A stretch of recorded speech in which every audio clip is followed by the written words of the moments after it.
أعوذ بالله من الشيطان الرجيم. بسم الله الرحمن الرحيم.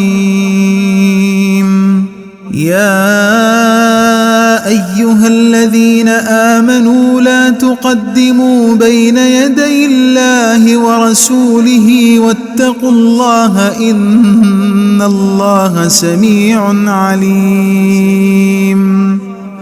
يا أيها الذين آمنوا لا ترفعوا أصواتكم فوق صوت النبي ولا تجهروا له بالقول كجهر بعضكم لبعض أن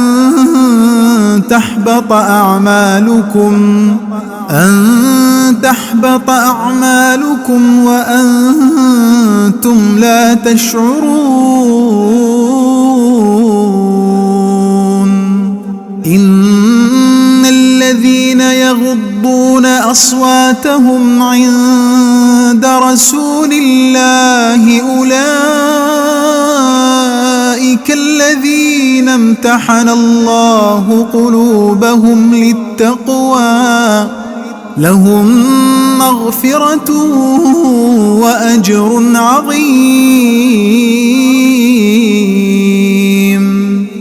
إن الذين ينادونك من وراء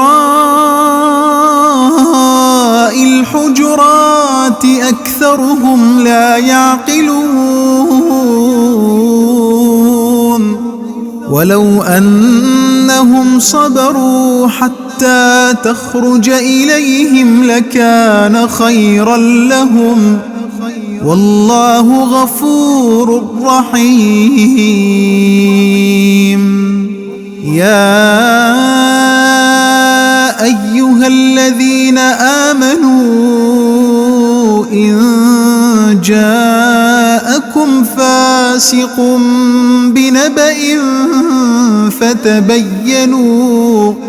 فتبينوا أن تصيبوا قوما بجهالة فتصبحوا على ما فعلتم نادمين.